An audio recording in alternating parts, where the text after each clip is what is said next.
મારા નાના ભાઈ રામદેવ ગોળી લાગેલા આકાશમાં ઉડી પડ્યા. આજ માતાજી બોલાવે અને આવો તમે રાજા દરબાર.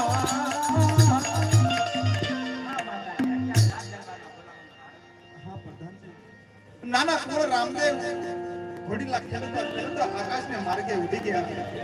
આ ઘોડીલા આપના રાજના દરજી શિવાસા પ્રધાનજી કાપણના ઘોડીલા કોઈ દિવસ આકાશમાં ઉડે નહીં. એટલે માટે આ ઘોડીલામાં બેટે માસ્તરને ખાસ વિનંતી આવી જાય. માટે આ નક્કી ઘોડીલામાં કઈ દરજીની કરામત હોય એવું મને લાગે છે. માટે તમે દરજીને બોલાવો અને સત્ય બોલાવો કે એને ઘોડીલામાં શું કરામત કરી. એ દરજીના આવી જાવ. ઇનામ આપવું હોય તે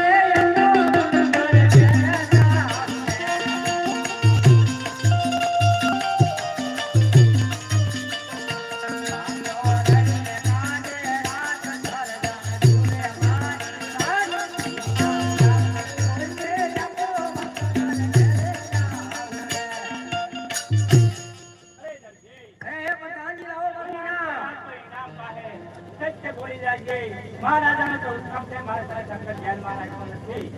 વડીલાને એટલે ક્યાં કરામત કરી? અરે એ પઠાણિયા તમે કેવી વાત કરી રહ્યો છો હે?